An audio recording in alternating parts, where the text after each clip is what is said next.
안녕하십니까, 정희성입니다. 본격적으로 이야기 들어가기에 앞서 구독, 좋아요 부탁드리겠습니다. 9월 3일이 되면은 정부에서 내년도 예산안을 제출한다고 합니다. 500조가 넘는 예산안을 제출할 걸로 이렇게 예상이 됩니다. 그래서 오늘은 정부 예산안을 한번 훑어보는 것으로 이렇게 하겠습니다. 머리 아픈 일이 천지빛깔로 지금 많은데 이것까지 또 하면은 더 머리가 복잡해지지 않냐 하는데, 그래도 알아야 할 것은 알아야 되지 않겠습니까? 왜?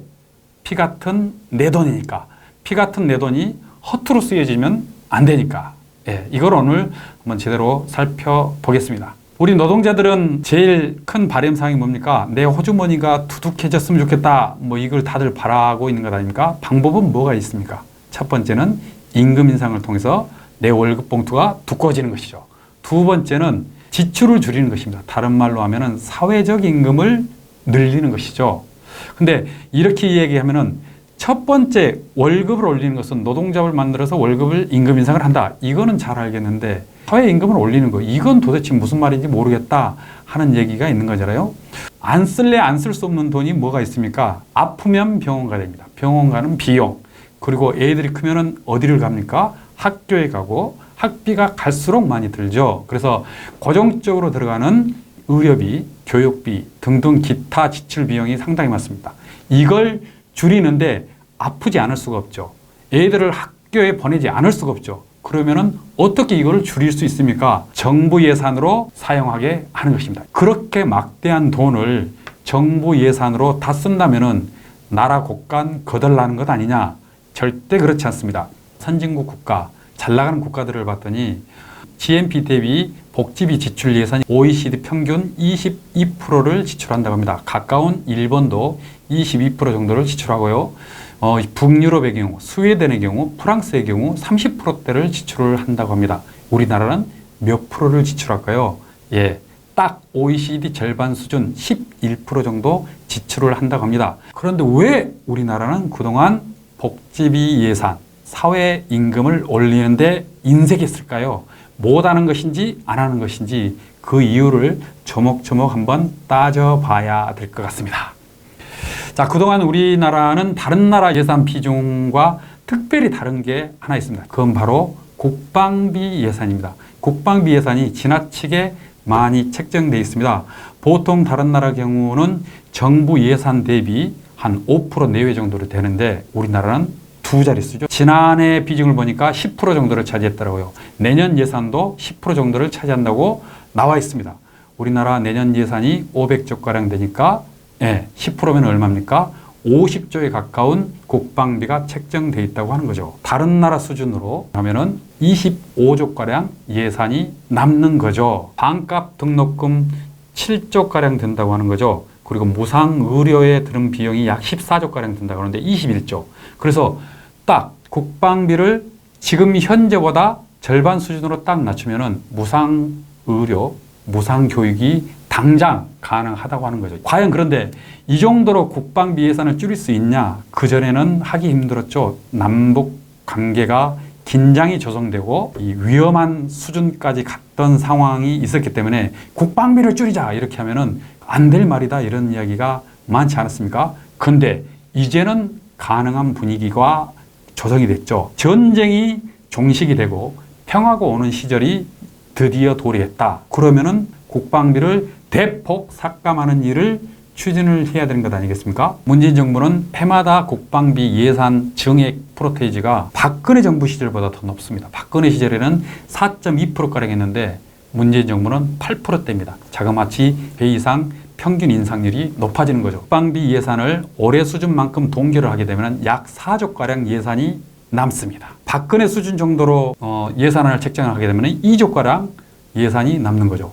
4조, 2조, 이 돈이면 뭐를 할 수 있습니까? 톨게이트 노동자들 있죠. 자회사 전환하지 말고 직고용으로 해달라 이런 건데 정부는 직고용으로 전환을 하면은 예산이 더 많이 들어가기 때문에 힘들다 이렇게 하고 있습니다. 국방비를 동결하거나 박근혜 수준으로 조금만 증액을 하면은 그 남아도는 예산으로 자회사 전환하지 않고 직고용으로 전환을 해도 충분히 깔고 덮고 한다 이 말 아니겠습니까? 그러면은 굳이 이 날 더운 날 농성을 벌이지 않아도 되고 누이 좋고 매부 좋고 하는 일인데 왜 이런 일을 벌이는지 모르겠다 하는 것입니다. 학교 비정규직 노동조합 이들이 요구안이 뭡니까?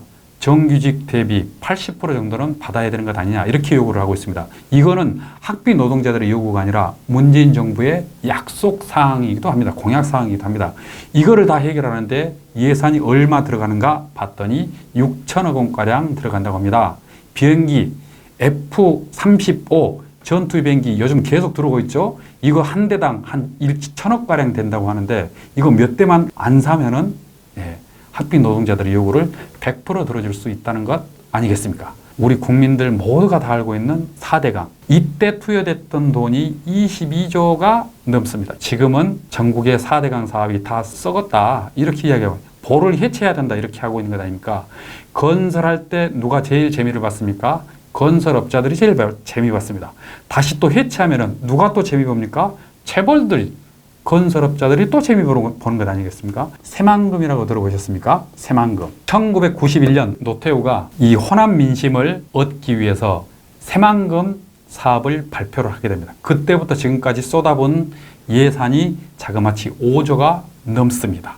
총 다 사업을 완결지면은 22조가 더 든다고 합니다. 근데 문제는 왜 이 새만금 사업을 하는지 사업을 하는 사람도 모른다는 것 아닙니까? 처음에는 농지 확보를 위해서 한다 했는데 요즘은 쌀이 남아돌아요. 그래서 지금은 일단 막고 보자. 막아서 뭘 하겠다는 건지 이것조차도 계획이 제대로 서 있지 않다고 하는 것 아닙니까? 근데 해마다 새만금 사업으로 예산은 책정이 되고 계속 이곳에 돈을 꼬라박고 있다고 하는 것 아니겠습니까? 혹시 F1 사업이라고 들어보셨습니까? 예. 자동차 경주를 하는 사업이죠. 이거를 전남에서 유치를 하겠다 해가지고 멀쩡한 논을 싹 다 밀어버리고 자동차 경주장을 만들었죠.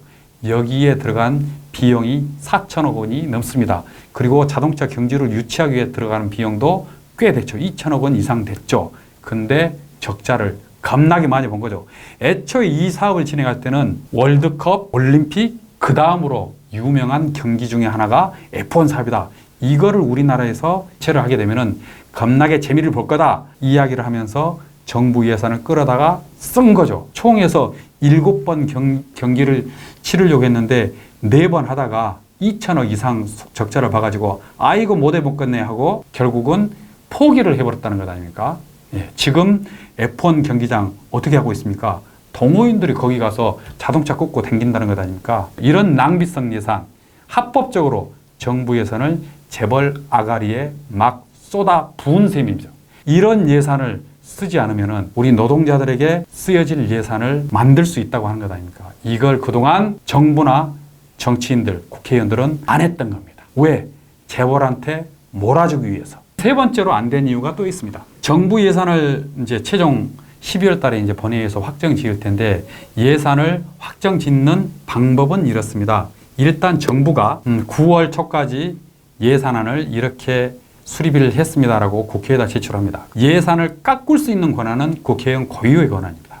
근데 예산을 증액을 할 수 있는 권한은 국회의원이 마음대로 할 수가 없고 반드시 정부의 승인을 받아야 합니다. 내 예산을 증액을 하려면 정부가 인정을 해줘야 되잖아요. 내 지역구 예산을 챙기기 위해서는 막 정부가 하고 싶은 사업을 막 짜고 달라들어야 지역 예산을 챙기는데 좀 더 수월해진다는 것 아닙니까? 작년 2018년도 말에 2019년 예산을 확정 짓는 과정에서 원래 정부가 예산안을 제출하면은 국회에서 심의를 하는 것인데 국회의원들이 정부에서 계획하지 않는 예산안을 국회의원이 이 사업 필요하다고 하는 방식으로 제출하는 예산이 있다고 합니다. 그게 바로 국회 신규 예산이라고 표현을 하는 거죠. 이 예산은 순전히 지역 선심성 예산, 지역 개발 사업 예산, 이런 예산이 거의 대다수라고 합니다. 이 예산은 전국에 있는 지역구 국회의원들이 다 요구를 하지 않겠습니까? 이렇게 해서 확보된 예산 총액을 보니까 9,900억에 달합니다. 거의 1조가량에 가까운 예산이라고 볼 수 있는 거죠.